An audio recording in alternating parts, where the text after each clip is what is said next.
Daily Blast Live. We're talking about what you're talking about. Real, honest, entertaining, live. DBL starts right now. 3, 2, Welcome to DBL. It's Tuesday, December 29th. I'm here with my friends, Erica and Sam. Hey, friend. How you doing, ladies? Your homies. Yep. I'm not cool when I say it. That was bad. I try so hard to be cool. It was like you had the enthusiasm, which is like winning the battle, but it just came out. I know, and I used to be able to pull that off, and in some way, shape, or form, I just lost my swag. You did not lose your swag, okay? You were just like second guessing it for a second. You know, like we all have to kind of like commit, get our mojo back. Okay. Yeah, I've done that a lot. Like when you're like deuces, and you're like. And you're like so embarrassed of yourself, and you're like, oh my God, that guy doesn't even know me. Well, getting old is fun. All right, we're giving a big shout out to Paul McCartney. Right? Okay, I almost said McCarthy. Paul McCartney, the iconic musician, just put out another #1 album, his first in 3 decades. Wow. Paul celebrated the news with a dance. Speaking of old, he's 78 years old, and he's still got the moves. You thought I was going to go bad. I went good with that. I went good. This got us talking about other legendary victory dances, so let's see if you remember any of these, okay? We showed you this one on the show before. You might remember a young woman dancing her heart out. Everyone has seen this in the parking lot after finding out she got the job. Yeah. And the best part about that, she didn't know she was on camera. Yeah. That's the best part of the whole thing, right? I think we've all had those moments, right? Like whenever you booked a job, whatever it may be, did you ever, I would literally sometimes jump on my bed and just scream, yes, yes, yes, yes, yes. So have you guys ever had that moment? I generally cry. You get emotional about it? I cried so hard after I booked DBL that like I couldn't even come out of the bathroom. I was in the bathroom of the hotel that we auditioned in for like an hour after because I had to get myself together. I couldn't cry because they're like, you got to pack. It was like, you got to be here in 3 weeks. And when I was in LA, we were in LA, you were in Denver, and we had to move here. But when you say jump up like that, I think of Tom Cruise jumping on the couch. Oh my gosh. I know that infamous, was it an Oprah moment? Yeah. I definitely, I'm a bed jumper. All right. Hey, we could go on with that, but we got other stories. Here's one for the parents. This classic video is from 2013. It shows a mom doing a victory dance after sending her kids back to school. Listen, my kids aren't exactly in school yet, but I'll be doing those dances as well. I'm sure my wife will be too. Yeah, I think that's going to be a bittersweet moment. I'm going to be super happy, but super sad. You're going to cry. Mm-hmm. I kind of will too. Even on antidepressants, I'll somehow squeeze out a tear. Wow. You know what the best part of the video was? They played a little NSYNC Bye Bye Bye in the background. I noticed that. Yeah, I just caught it at the end there. That was the best part. All right, of course, we have to include a touchdown dance. One of the most memorable ones has to be Steve Smith's, his Row the Boat dance. I've never seen that. You've never seen it? I don't even know if that's the most iconic one. You like that one, though, huh? That's amazing. That's better than like the elevator and everything. Well, I always love a great touchdown dance. That's one time I will dance. So when I used to be in radio, I would hit the post, which is when you're having a conversation or you're introducing the song and the instrumental is going and the song's about to start. So if you get to that last millisecond before the artist starts, then you hit the post. And it's like so gratifying because you don't want to step all over the song. So I would like hit the post, I turn off my mic, and then I just hit the post. Because you nailed it. It's kind of like it's kind of like when you end the show right on time, oh, right? Feels so good. It's the most satisfying and you kind of go off script and you just close it. You're good at that. Oh, you're in the zone. Thank you. I appreciate that. You nail it because sometimes I see the script and I'm like, you're not getting all that in. You're like, we'll see you tomorrow. Boom. And it feels good. Yeah, it feels good. So good. You're hitting the post. You hit the post. Yeah. We got Brandon London, obviously, who's on our show, has a touchdown. Do we have that? Brandon London, he played in the NFL. He's got a touchdown dance. Do we have that? There we go. Oh, this is Canadian days. That's Brandon London right there. That's such a Brandon London move. Oh, my Lanta. Oh, my. Wow, great catch. Great catch. Dang. Oh, my. Is that not a Brandon London move? He did not just go sit in a lawn chair. That is. Oh, man. And he's not even here to celebrate. That couldn't be more on brand. That's so Brandon London. That is perfect for him. Good That's job, Brandon London. Good catch. We got to show him that when he comes back. I'm sure he'll show us. All right, Jessie J is opening up about her recent health scare. Over the weekend, the singer announced she was diagnosed with Meniere's disease. It's a condition that causes vertigo and hearing loss. Let's watch. I woke up basically what felt like I was completely deaf in my right ear. Couldn't walk in a straight line. This is really not important, but I got told I have mini ears syndrome. I know that a lot of people suffer with it, and I've actually had a lot of people reach out to me and like give me great advice. I'm fine though. No, I'm good. Everyone's like, I'm so sorry. It's fine. It could be way worse. It is what it is. Okay, so yesterday she clarified she was never hospitalized, but she is taking some medication. So I don't even know where to go with it. People jumping to conclusions. That's what I hate about social media, right? And then you have to go on there and explain yourself what really is the case. And it's kind of like sometimes you dig a deeper hole almost, right? Well, I do appreciate her coming forward and speaking about this because a lot of people are suffering in silence. I went on to look because I, often get vertigo. I mean, there's been a few instances just right here on set that I've noticed you've had it. Yeah, and it's a very scary thing because you don't have your bearings, you can't maintain your equilibrium, and to hear her as a musician also sustain hearing loss is a very scary thing. So for her to be transparent, regardless of what people think about it, of course there are going to be people out there who are suffering, and they want to hear from someone in the spotlight who are going through the same thing. That's the double-edged sword of social media.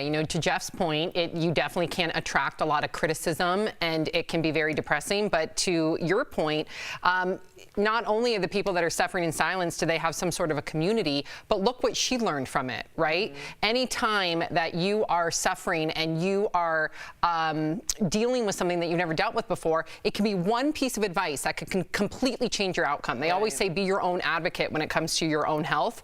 And what better way to be your own advocate but to learn from everybody else's experience? And you could change your whole outcome just by learning from how you handled it, how you handled it. So good on her, and kudos to the people that reached out to her because she took their advice and now she's doing much better. Yeah, that had to be a hard thing for her. Like you said, being a singer and then not being able to hear, that had to be very scary for her, and then getting the pressure on social media. And I know people are like, well, that comes with being famous. It does, right? But it's like, they're still a person, and they're going through like, this is my whole life and career, everything I worked for. What if I lose my hearing? It's tough. So it's a tough situation.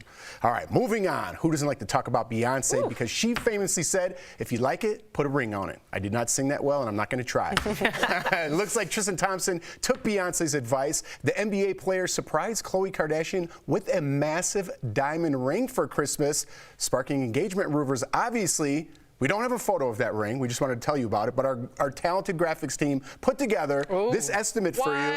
That's about right. That's like a Super Bowl ring. I would expect nothing less. Here's the gist. It's huge. You can see it. We know Tristan has been unfaithful to Khloe in the past, more than once, I should say. So here's the question. Can relationships work with the history of that past cheating? Do you think there's a future for Khloe and Tristan? I believe that, Tristan's 29 years old, Khloe's a little bit older.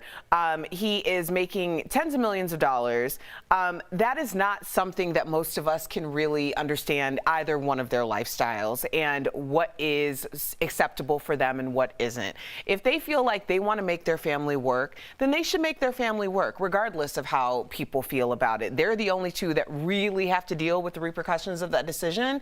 And if that's what they want to do, God bless. How about personally? Is that how you feel personal? Like take the if it was Khloe your best out friend. of it, right? If it was just someone in your personal life. I think it would depend on what was happening. If someone came to me and said, hey, my partner had an indiscretion, we're working through it, whatever, I'm going to give it another chance, I would absolutely support them. Yeah.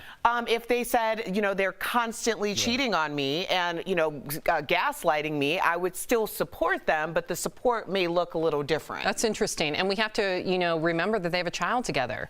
So, the best ideal outcome, if they work at it amicably and respectfully, is to work it out so they can have that family unit for that child. Right. So I think it's each their own situation. I would never look upon somebody badly like them if they want to work it out. They have a kid together. If it was me right now, I would say I don't know if that would work. But I have 2 children with my wife.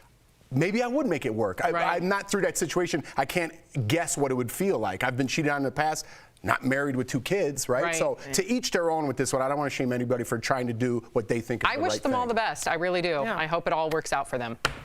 I'm going to end on that cute little note. Coming up on DBL, wellness expert to the stars, Koya Webb. Just in time for 2021, she's showing you how to live a healthier, calmer life with eye yoga. And celebrities love giving their babies unique names. We're sharing some of the strangest coming up next. Yay. Oh.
Welcome back to DBL. It's Baby Mania in Hollywood. Congratulations to these new celebrity parents. Emma Roberts, Josh Brolin, and Nick Cannon all recently welcomed new additions to their families. Congratulations. And because we expect nothing less from these celebrities, all celebrities I should say, all of their children have very uncommon names. So let's start with Emma Roberts and her partner Garrett.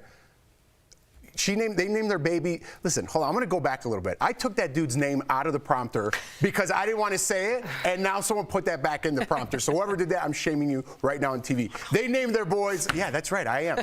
Rhodes, spelled like Rhodes Scholar. Oh, hey. Pretty cute. Pretty cute. Think. I like Rhodes. I do too. There's something really cool about it. Yeah. I like that, but it didn't sound as good after I shamed whoever did that in the prompter. All right, Josh Brolin and his wife, Catherine, welcomed their second child together named Chapel Grace. I love Chapel Grace. I like that name too. Yeah, there's just something that it feels Beautiful. like a vibe. Yeah, it's beautiful. It's very biblical. Yeah.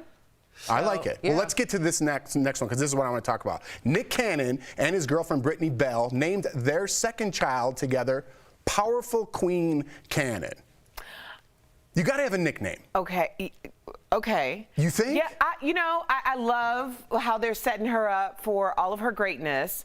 But here's the problem when you name your child an adjective. They are constantly going to think that someone is speaking to them or about them.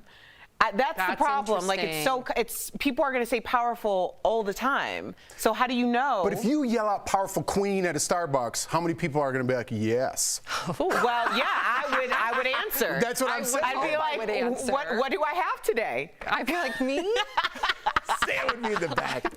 I think that's mine. I know, but I just wonder, like, if you give a child a name, you know, you would hope it would become a self-fulfilling prophecy where the child has confidence, but could it backfire where the child becomes entitled? Yes.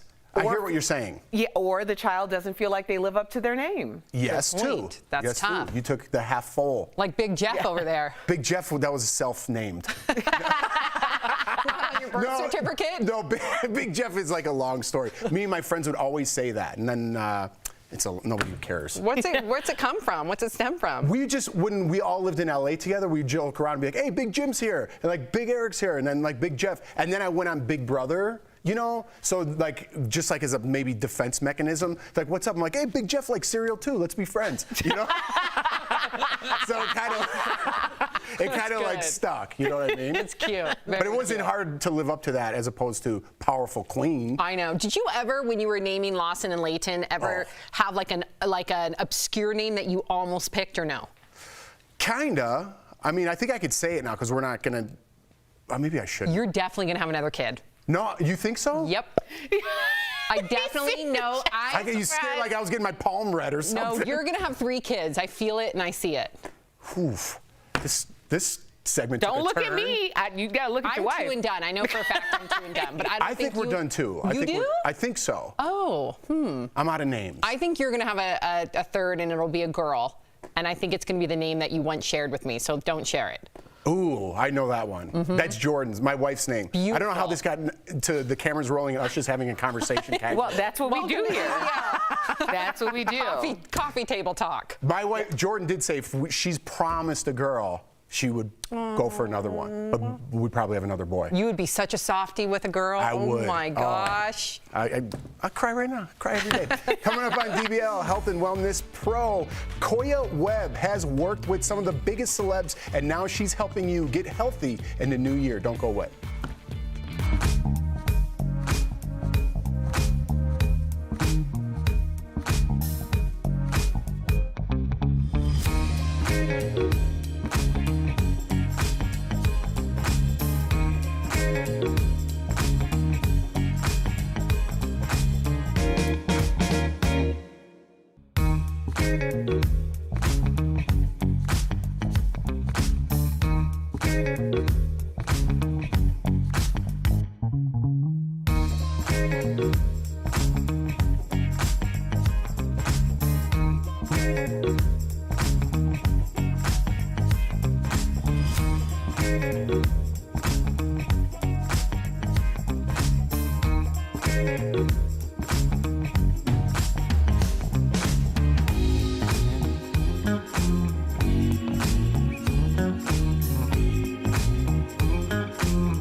Welcome back to DBL. In a couple days, we are going to welcome a new year. Yes, hallelujah. If you're looking to kickstart 2021, health expert Koya Webb shared some tips with Al and Tori earlier. Take a look. Koya, thank you so much for joining DBL. You've worked with celebrity clients like Stevie Wonder, Diddy, I sound cool saying that, and Ashley Judd. So do their health goals, celebrities, differ from the rest of us, or are they exactly the same? I think they're exactly the same. I mean, everyone wants to be healthy, but they don't want to do the work. Like, we want to do what we want to do and eat what we want to eat and not necessarily work out unless we have to. But the truth is, they know. And I try to tell my clients, you have to do, if you want the results, you got to do the work. Oh, so true. All right, now, Khloe, I'm gonna be honest. I used 2020 to kind of get myself in shape. I got sober. I got sober, stopped drinking. There's so many diets, and there's so many things where you talk to somebody and they're like, you look great, and they're like, oh, I did keto. Oh, I do intermittent fasting. Like, what is a fad? What is good? What is sustainable over a lifetime? Like, can you talk to us a little bit about that? Well, first of all, congratulations. I think that's amazing at this time. And honestly, the best thing is like a whole food plant-based diet. Different things will work for periods of time. Scientifically, they'll get you short-term results. But if you're in it for the long-term results, you want to really focus on plants, fruits, vegetables, nuts, and seeds. And you want the least amount of hands to touch it as possible. So intermittent fasting is also good. That means you go through a period of the day where you stop eating. Intermittent fasting is like the name of my nightmare. But I do understand that, like, I do hear you that it does work. Some people who work here actually do it, and it actually works really well. Yeah, you just have to go to bed early. Like, you're gonna find me in bed at 5:15 at night just so I won't eat. I have a hack for you. When it comes to intermittent fasting, it still works if you just do liquids. So if you're just doing liquids, and this is what I do because I get 6 to 8 hours of sleep, but on the days I get 6 hours of sleep, I make sure when I wake up, I drink 32 ounces of water, put a little lemon or lime in it, and then I'll have green juices until my scheduled time to eat. So if you're not eating anything solid, you're still cleansing, your digestion is still getting a break, but you're not starving and being hangry. So that's the hack. That's really good hack that I can look into. Now, you recently did an eye yoga video. Are there any areas that need a little bit more of your attention? For Gwyneth Paltrow's wellness and lifestyle brand Goop. I was wondering if you could give us a little eye yoga lesson today. Of course, I love to. Eye yoga is great because it reduces eye strain, and we're all in front of our computers minimum 3 to 4 hours a day. So this eye yoga I recommend every single day. And all you have to do is just close your eyes and look down, all the way down as far as you can down with your eyes closed. And now look to the right, as far as you can to the right, eyes closed. And then look up, as far as you can up. And then look to the left. And then look down. Now going counterclockwise, create big circles, massaging your eyes on the back of your eyelids. Big circles around, and then big circles the opposite direction. Now rub your hands together. This is the last part. Just rub the hands together. Oh yeah, I hear you rubbing. And now place the fingertips on, just gently place the fingertips on the eyelids and just massage back as far as feels comfortable to you while looking left and right. This is giving yourself an eye massage. Whoa. I thought this was, like, I didn't really know where this was going. Me neither. I like this. I could do this in the morning because it also kind of helps you kind of set your goals for what you want to get done that day with no outside stimulus. So This is great. I like this eye massage. Koya, you've been wonderful to talk to. I'm getting your book. For those of you wanting to learn more, visit koyaweb.com. Get the book, join in, get loved up. Thanks again for joining us. Thank you so much. Bye. Bye, love. Promotional consideration is brought to you by The Black.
Welcome back to DBL. We love sharing your comments. Patty wrote in, what is with all the crazy baby names? Who will ever call her Power Queen? That's just nutso. Well, first of all, it's Powerful Queen. Well, I got Power Queen. I got Power Queen. Powerful Queen. Maybe Power for short. Sure, it'll be abbreviated, maybe like PQ. Yeah, PQ. Ooh, PQ's cool. Yeah, that's kind of cool. Yeah, there's no way that she's going to forever go as Powerful Queen. I think it's amazing, but like I said, it does set you up. Are you going to live up to it? Is it going to produce entitlement, maybe confidence? Dean said, I like unusual names. It's easier to remember. That's true, too. You're not going to forget Power. Well, I said it wrong already, so I did forget. Powerful Queen. Yeah. Well, I bless these children. I met a little girl the other day named Providence. Gorgeous name. Oh, Providence, Rhodes Island. Good one. DBL's new every day. We'll see you tomorrow.